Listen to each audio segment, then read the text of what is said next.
Jar से हम सभी साथियों को बहुत बहुत धन्यवाद। और जो यहाँ पर आज बात चली है रिस्पॉन्सिबिलिटी की, जिम्मेदारी की, ये मैं आपको एक चीज कहना चाहूंगा कि जिम्मेदारी जो है ये एक गुण है, ये एहसास है, और ये किसी को कोई देता नहीं है बल्कि ये लेने का चीज है, लेता है। और जो आज तक देखा गया है कि दुनिया के अंदर में जो भी लोग जिम्मेदारी लिए हैं वो आगे रहे हैं, और जो जिम्मेदारी से भागते रहे हैं वो जिंदगी के दौर में पीछे रहे। और मेरी भी बात कुछ इससे मिलता जुलता है, इसलिए मैंने आपको ये बात, और आज का ये टॉपिक भी था और ये बात हमने आपके सामने में शेयर किया। दोस्तों, मेरा नाम गोपाल चौधरी है। मैं मधुबनी जिला, मधुबनी बिहार से हूँ। एक छोटे से गांव का हूँ। मेरे पिताजी खेती बाड़ी का काम किया करते थे, और मेरे पिताजी का सपना था कि मेरा बेटा पढ़ लिख करके कुछ करे। लेकिन शुरुआती दौर में मेरे पिताजी के पास में 8-10 बीघा जमीनें हुआ करती थी, अभी भी है। उस समय में जमींदार का युग था, और अपने परिवार में किसी भी चीज की अभाव नाम का कोई चीज नहीं था। हमेशा लोगों का आना जाना लगा रहता था, चहल पहल होती थी, सब काम ठीक ठाक चल रहा था। चूंकि अभाव अपने जीवन में था नहीं, तो कभी ये बात समझ में नहीं आया कि मुझे नौकरी भी करनी है। और जब कोई उद्देश्य नहीं बनता है किसी भी काम करने का, तो उस काम में मन नहीं लगता है। तो चूंकि मेरा उद्देश्य ये नहीं था कि मुझे पढ़ लिख करके नौकरी करना है, तो पढ़ने लिखने में मन नहीं लगा। मैं बहुत ज्यादा पढ़ नहीं पाया। मैं भाई में अकेले था, तो पिताजी कुछ कहते भी नहीं थे कि तुमको ये काम करना ही पड़ेगा। जिंदगी चल रही थी, बड़े मजे से चल रही थी। शादी हुई, बच्चे हुए, और जैसे शादी हुई, बच्चे हुए, तो कुछ जरूरतें बढ़ने लगी। अपना कुछ फ्रेंड सर्किल सब भी था, तो बार बार मुझे अपने घर से पैसा मांगना पड़ता था। बात दिमाग में आई, क्यों ना ऐसा कुछ किया जाए कि एक ही बार मांग लें, बार बार मांगने की जरूरत ना पड़े। तो ये दिमाग जो है ना, ये दिमाग आइडिया दिया कि क्या कर सकते हैं। तो हमने अपने घर में रखा, अपनी बात रखा, और कहा कि मुझे बिजनेस करना है, दुकान करनी है, दुकान करनी है। तो हमारे पिताजी ने से बात हुई, माताजी से बात हुई, और बात होने के बाद 1985 ईस्वी में हमने रेडीमेड कपड़ा का दुकान खोला अंधरा ठाड़ी में। कुछ दिन के बाद पता चला कि केवल पूंजी लगाने से दुकान नहीं चलती है, दुकान चलती है उसके पूंजी के साथ साथ अनुभव भी होना चाहिए। थोड़ा बिजनेस जो है सो लड़खड़ाया। फिर किसी व्यक्ति ने एक आइडिया दिया कि आजकल टाली खपरा घर छाड़ने वाला आता है, घर पर दिया जाता है, वो पहले जमाना में होता था। अगर उसका आप बिजनेस करेंगे, भट्ठा का बिजनेस करेंगे, तो उस बिजनेस में बहुत ज्यादा पैसा है। शिक्षित बेरोजगार से हमने लोन ले लिया, और लोन लेकर के टाली खपरा का भट्ठा खोला। और कुछ दिन के बाद पता चला, ऐसा हुआ कि कपड़ा और खपरा दोनों खत्म हो गए। अब मेरे पास कुछ चारा नहीं था। पिताजी ने बोला कि भाई आओ खेती करते हैं, मिलके करते हैं, हर आदमी सक्सेस नहीं करता है। घर पर आ गए, खेती बाड़ी करने लगे। खेती बाड़ी चल रही थी, पिताजी के काम में हम हाथ बटा रहे थे। अब कोई शिकवा शिकायत नहीं थी, क्योंकि पिताजी ने पढ़ने में भी चांस दिया था, बिजनेस करने में भी चांस दिया था, हम कर पाए। तो उसमें अब किसी से हमारी शिकवा शिकायत नहीं थी। 1995 ईस्वी में एक हमारे रिश्तेदार जी को क्षत्रिय पार्टी से टिकट मिला। वो आए और उन्होंने बोला कि यदि आप लोग अपने रिश्तेदार होकर के इस तरह से हाथ पर हाथ धर के बैठे रहेंगे तो हम चुनाव कैसे जीतेंगे। हमें भी समझ में आई और हमारे पिताजी को भी समझ में आई और हम लोगों ने फैसला किया कि नहीं, इनको मदद करना चाहिए। और जैसे ये बात समझ में आई तो मदद करना चाहिए, तो कैसे करना चाहिए, तो एक 2 कुर्ता पैजामा हमने सिलाया और हम बन गए नेताजी। संजोग ऐसा था कि वो रिश्तेदार हमारे जीत भी गए, बिहार सरकार में मंत्री भी बन गए। अब हमारा जो है सो उन्हीं के साथ घूमना फिरना होता था। खेती बाड़ी में भी जो हम हाथ बटाते थे, अब तो हम नेताजी हो गए, तो खेती बाड़ी कैसे करेंगे। 1996 ईस्वी में हमारे ससुर जी रिटायर्ड किए और वो सेल्टेक्स में बड़ा बाबू हुआ करते थे और सेल्टेक्स में सैलरी के अलावा बहुत सारा इनकम रहता है और उस इनकम को जब वो मतलब रिटायर किए तो वो इनकम को बंद होना था। तो इन लोगों ने सोचा कि उस समय में ये टेम्पोररी सिनेमा हॉल का धंधा बहुत बढ़िया चल रहा था, तो उन लोगों ने टेम्पोररी सिनेमा हॉल का धंधा स्टार्ट किए और उसमें थोड़ा सा अंधरा ठाड़ी में किए। तो वहां पर कुछ हमने जमीन सब में बात करने में मदद की, तो उनको लगा कि ये आदमी बड़ा काम का है। फिर ऑफिस जाने उन्हें सब में जो उनके साथ हम अपने साले के साथ रहने लगे। रहते रहते ऐसा पता चला कुछ दिन के बाद कि वो सिनेमा हॉल स्टार्ट हुआ और सिनेमा हॉल स्टार्ट होने के बाद हमको भी कहा गया कि आप, हमको भी वहां पर अच्छा लगने लगा, लोगों के बीच में चहल पहल चल रही थी, अच्छा लगने लगा, वहां पर हम भी रहने लगे। और उसके एवज में हमारे पत्नी को वहां से बगैर हमारे नॉलेज में दिए हुए 1000 रुपया आने लगा हर एक महीने।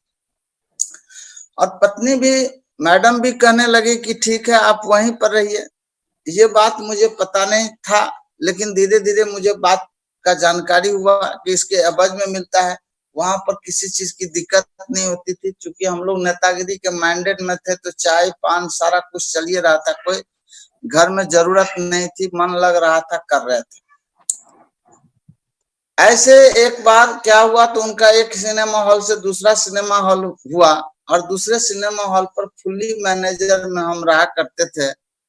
तो महीना में एक बार हर एक मतलब सिनेमा हॉल पर उसका टेक्नीशियन आते थे प्रोजेक्टर का सर्विसिंग करने के, और उस दिन हम लोगों को सोने में 3 बज जाते थे और 3 बजे सोते थे, तो स्वाभाविक है कि 7 बजे 8 बजे उठना होता था।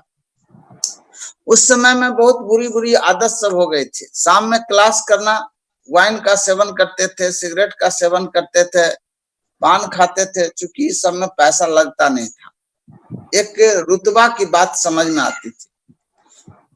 जैसे सवेरे सवेरे टेक्नीशियन के साथ में हम बैठ करके होटल में चाय पी रहे थे, जैसे ही हम जाते थे उस समय में हमारी आदत होती थी, होटल जाते हम थे, वहाँ होटल का जो स्टाफ है वो आता था, 1 गिलास पानी, 1 कप चाय, 1 सिगरेट, माचिस लेकर के आता था। ये उसका रूटीन था। हम पानी पीते थे, चाय के साथ सिगरेट पीते थे, धुआं छोड़ते थे और गप्पे मारते थे, क्योंकि एक एहसास था कि हम सिनेमा हॉल का मैनेजर। हमारे साथ जो जाता था वो भी इतना उनको भी मिलता था, वो भी लेते थे। अचानक वो टेक्नीशियन ने हमसे एक बात कही कि चौधरी जी, इस दुनिया में 3 तरह के लोग होते हैं। एक वो लोग होते हैं जो अपने नाम से जाने जाते हैं, और दूसरे वो लोग होते हैं जो अपने पिताजी के नाम से जाने जाते हैं। ये बात मुझे बड़ा इंटरेस्टिंग लगा। हमने कहा कि एक बात बताइए, 3 नंबर के लोग कौन होते हैं? तो उन्होंने हमसे कहा कि छोड़िए, ये बात जान करके क्या कीजिएगा। हमने कहा नहीं, बड़ा इंटरेस्टिंग बात है, आप बताइए। उस व्यक्ति ने कहा कि देखिए, 1 नंबर लोग वो होते हैं जो अपने नाम से जाने जाते हैं, 2 नंबर लोग वो होते हैं जो अपने पिताजी के नाम से जाने जाते हैं, और 3 नंबर वो होते हैं जो अपने पत्नी के पिताजी के नाम से जाने जाते हैं। वो 3 नंबर लोग होते हैं। हमको लगा कि ये व्यक्ति हम ही को कह रहा है। हमने कहा कि साहब, ये तो आप मुझे कह रहे हैं, लेकिन उन्होंने कहा कि नहीं, ये बात तो वाकई में आप ही को कर रहे हैं, बताइए, सारा काम आप जानते हैं, लेकिन कोई भी आता है और यहाँ पर पूछता है कि ये कौन है, तो कहा जाता है कि मालिक का दामाद है, न अपना नाम है न साला बाप का नाम है। हमने कहा कि क्या करना चाहिए, उन्होंने कहा कि एक सिनेमा हॉल आपको खुद खोल लेना चाहिए। और साथियों, एक उनकी बात पर कि मेरा अपना नाम होना चाहिए, हमने घर आया, पिताजी से बात किया और हमने थोड़ा सा जमीन बेचा और सिनेमा हॉल स्टार्ट कर दिया 1998 में। और वो सिनेमा हॉल का जैसे सीडी का जमाना आया, वो सिनेमा हॉल का धंधा खत्म हो गया। 2000 ईस्वी में सिनेमा हॉल बंद हो गया। 2000 ईस्वी में हम फिर घर आ गए। उसी समय में मेरे पिताजी का देहांत हो गया। अब आई बात, पिताजी थे तो खेती बाड़ी चल रहा था, अब परिवार की जिम्मेदारी अपने ऊपर में आई और हमने डिसीजन किया कि बहुत सारा बिजनेस किया। और उस बिजनेस में आज तक मैं किसी बिजनेस में सफल नहीं हो पाया। अब बिजनेस नहीं करूंगा, अब खेती ही करूंगा। 2 लड़के हैं, वो पढ़ाई कर रहे हैं, खेती बाड़ी करना है। अचानक 2004 ईस्वी में अक्टूबर का महीना था और एक हमारे मित्र आते हैं और मित्र आकर के हमको ये बताया कि देखिए एक ऐसा बिजनेस है। जैसे ही उन्होंने बिजनेस का नाम लिया, हमने कहा कि आप बिजनेस का नाम मत लीजिए, बिजनेस का मुझे पूरा अनुभव है कि बिजनेस से हमें पैसा नहीं कमा सकते हैं। हम आज तक जो भी बिजनेस किए, सब बिजनेस में हमारा पूंजी खत्म हो गया, कभी लौट करके नहीं आया। उस व्यक्ति ने कहा कि देखिए ये एक ऐसा बिजनेस है जिस बिजनेस में आपको पूंजी नहीं लगाना है। हमने कहा कि तो समय लगाना पड़ेगा, हम समय नहीं लगाने के लायक हैं। अब चूंकि हमारी ऊपर में बहुत बड़ी जिम्मेदारी आ गई है, हम समय नहीं लगा सकते हैं। उस व्यक्ति ने कहा कि समय इसमें लगता नहीं। हमने कहा कि साहब अगर पूंजी नहीं लगता है, समय नहीं लगता है, तो इसमें मिलेगा क्या? उन्होंने कहा कि इसमें इनकम आएगा। हमने कहा क्या इनकम आ सकता है? उस व्यक्ति ने उसी अंदाज में कहा कि जितना आप इनकम चाहते हैं उतना इनकम आपको मिलेगा। हमने कहा कि देखिए आप देखने में तो कहीं से पागल नजर नहीं आते हैं, लेकिन आप बात पागलों की तरह कर रहे हैं।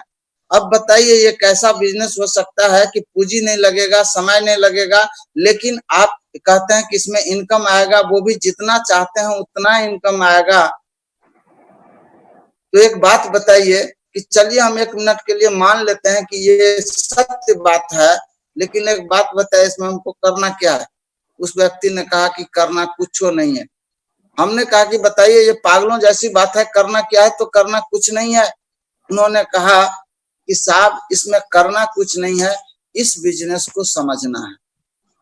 और दोस्त, इस बिजनेस को करना नहीं है, क्योंकि आज तक मुझे ये बिजनेस, हमने कोई ऐसा काम नहीं किया जो हम काम करते नहीं थे। उस व्यक्ति ने कहा कि ऐसा कोई काम नहीं है जो आप करते नहीं है, बस आपको सिर्फ इस बिजनेस को समझना है। सामान पहले भी खरीदारी करते थे, आज भी खरीदारी करते हैं, कपड़ा पहले भी पहनते थे, आज भी पहनते हैं, सारा कुछ सेम है, बशर्ते आपको तरीका बदलना है। पैजामा कुर्ता पहनते हैं, टाई कोट लगाना है। और दोस्त, मैं आपको अपनी बात बताऊं, जब ये बात मुझे कहा गया इस बिजनेस को समझना है, और दोस्त मैं आपको बता रहा हूं, ये समझने के चक्कर में इस बिजनेस ने मुझे करोड़पति बना दिया है। और हम यही आप सब लोगों साथी से कहना चाहेंगे कि इस बिजनेस में जो हमने किया कि बस आए और एक डिसीजन लिया। उस समय में बहुत सारे लोगों को बताया गया इस बिजनेस के बारे में, डिसीजन सबने लिया। कुछ ने डिसीजन लिया कि इसको नहीं करना है, कुछ ने डिसीजन लिया करना है, और कुछ जो डिसीजन लिया कि करना है, उसमें से कुछ लोग कुछ दिन के बाद इस बिजनेस को क्विट कर गए और हम अपने डिसीजन पर टिके रहे और आज हम आपके सामने हैं। समय तो ज्यादा ले लिए, 1 या 2 मिनट, तो हम अपनी बात यहीं पे समाप्त करते हैं। आप सभी लोग जानते हैं हम इस बिजनेस का एमरल्ड अचीवर हैं। आज इस बिजनेस के माध्यम से करोड़ों रुपया हमारे घर में आई, आज पूरे हिंदुस्तान में पहचान बन रहा है। आज कभी हम लोग टीवी को बाहर से देखते थे, कभी सोचे नहीं थे कि मुझे भी कोई टीवी के अंदर से देखेगा। आज सब कुछ हो रहा है। दोस्त, अपनी बात मैं यहीं पे खत्म करता हूँ। जय आर सिंह।